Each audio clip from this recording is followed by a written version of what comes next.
This is a special episode of How I Done. This is how I done drawed it. Because what I'm doing here is a finished line drawing as opposed to the paintings that I usually do.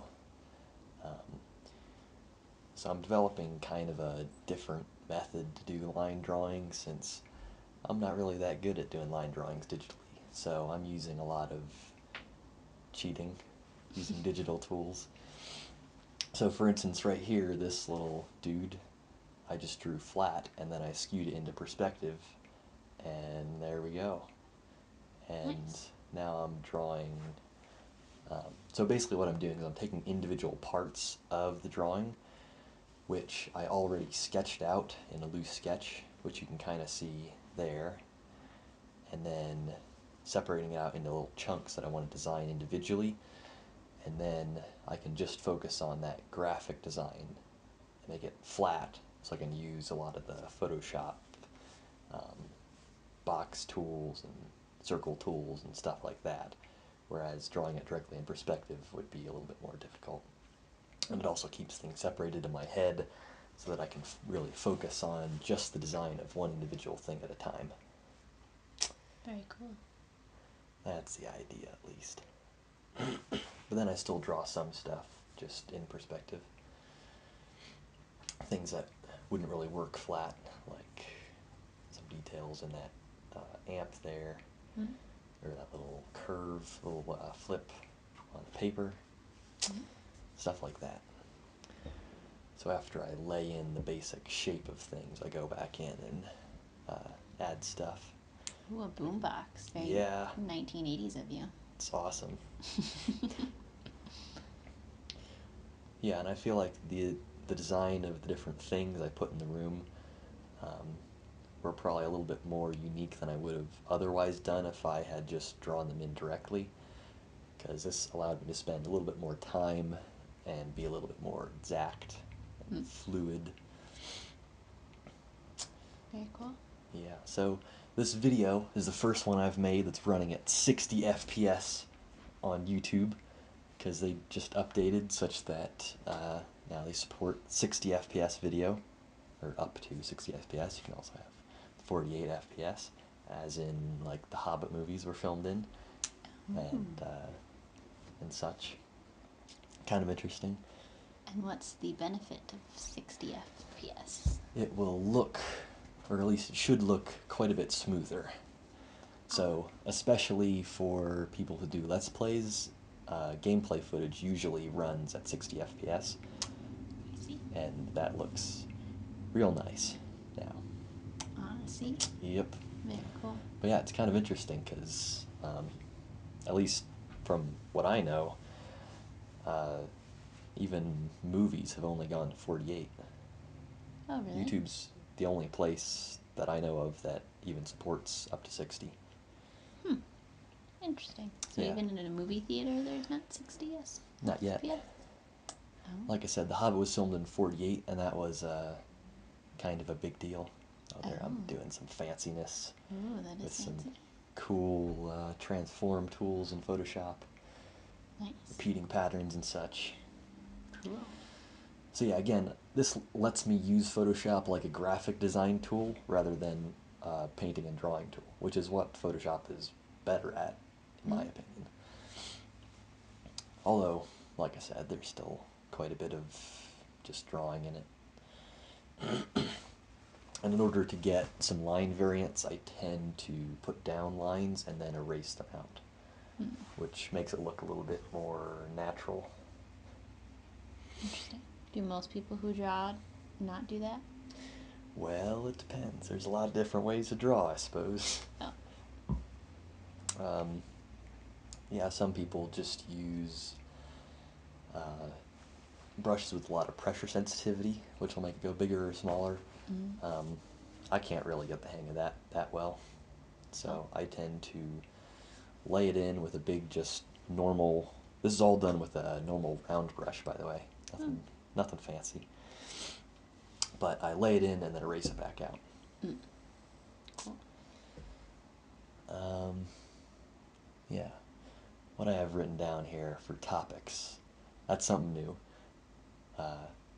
Usually we just ramble, but now we have topics. I don't think it's really keeping the rambling to any more of a minimum, but finished drawing versus sketch.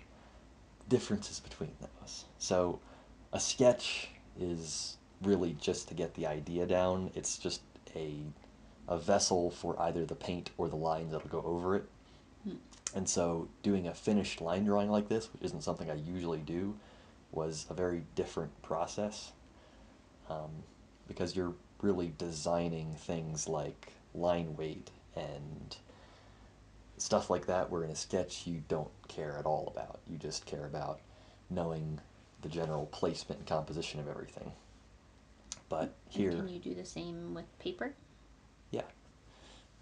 Yeah, the same is true of any kind of drawing, where a sketch, the point of a sketch is just to get the composition down and a general idea of what's going to get there. But there's a few other challenges when you're doing a finished line drawing, like, again, like having nice line weight and having things in nice perspective. Speaking of the perspective, this drawing, the perspective is broken, because I wanted it to be kind of like an animation background. So what does broken mean? Well, if it skips back to the full thing, hopefully we can see it. But basically, each individual part of the painting, the drawing, works in perspective. But if you look at the entire image as a whole, nothing really lines up. So, for instance, over there by the door, everything's going to a horizon line that's pretty high, and then as you move to the left or the right, depending on how it's flipped, towards that window thing, the perspective just kind of changes all around. But again, if you keep your eyes in those individual areas, it makes sense, and that's kind of an artifact of it trying to look like a animation background. Because again, in an animation, the camera is going to be moving around, and you're not going to be seeing the entire image all at once. So if you look at a lot of backgrounds for animation, the perspective is really weird because you only see an individual part of it at a time. I see. But maybe I shouldn't have done that. Maybe I should have done it in nice, good perspective. But I think it looks cool. oh well. I like your little plant. Yeah, plant was fun. A lot of swoopy shapes.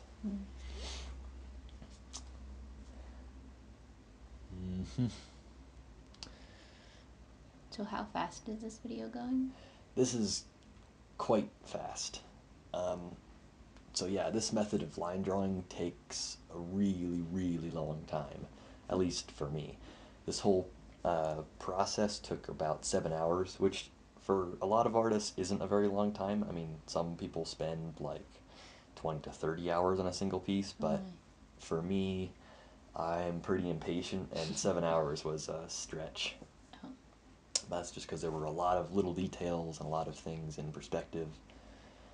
And then once I had all the drawing done, I had to put color on it, and that took a while as well. Here's a laptop. Oh, that's cool. Putting that in there. So again, some of the individual elements are pretty loose. Here's a little Windows desktop here. There's the taskbar. There's a little mouse pointer. Man, you're very specific. I put a little sticker on there. Nice. I like the details. Yeah, it was kind of fun. Oh, I did like this. This is a lamp. Ooh. And I kind of like the design of it. You should design one in real life. Maybe I will. I have been known in recent times to design lamps and other things. So maybe I will make that lamp become a reality. I kind of like the overall stance of it. It's very cool. But I don't think it would actually work the way it is now. Oh. Yeah. Bummer. There's a lot of little moving parts that wouldn't move. Oh.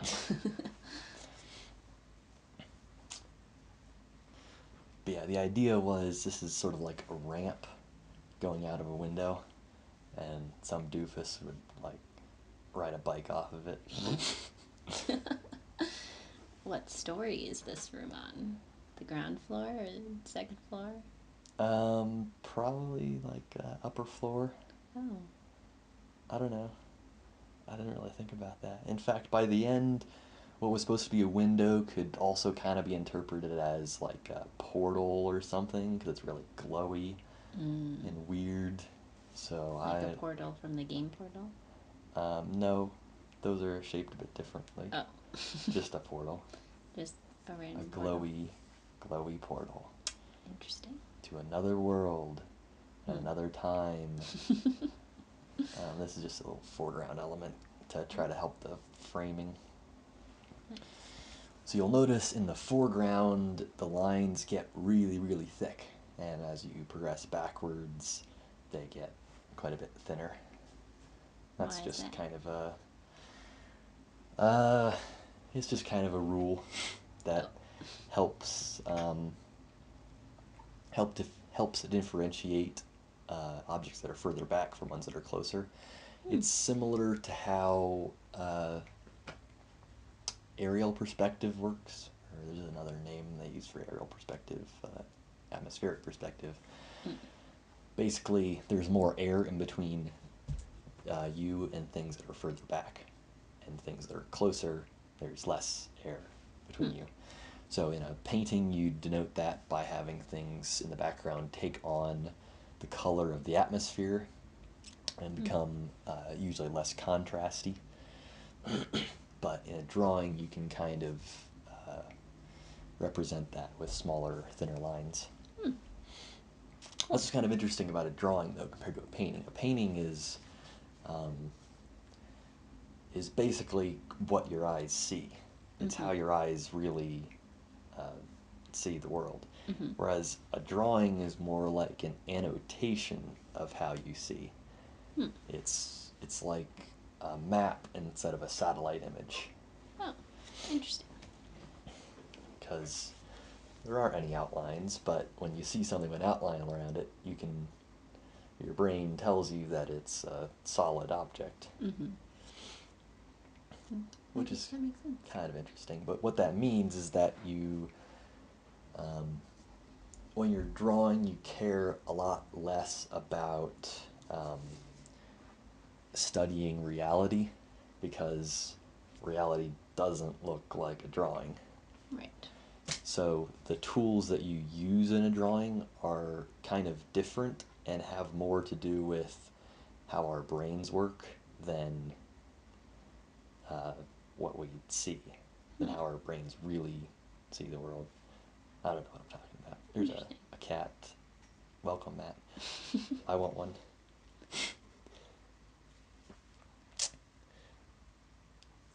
I'm adding these little bits Yeah, what are coming up. those?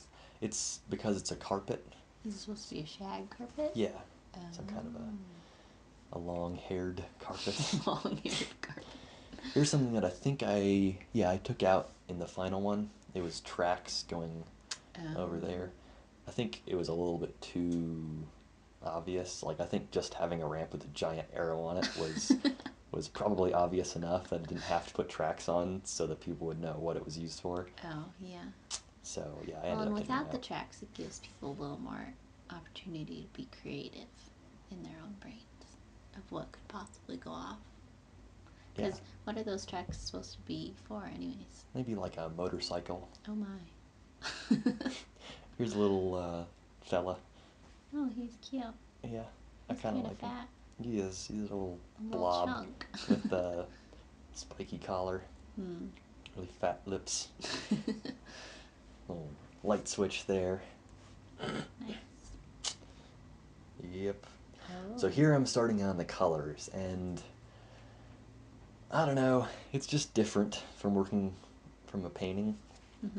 It's a painting, you start out with the colors, and you basically start with the feeling, with the, I don't know, the colors kind of tell you, I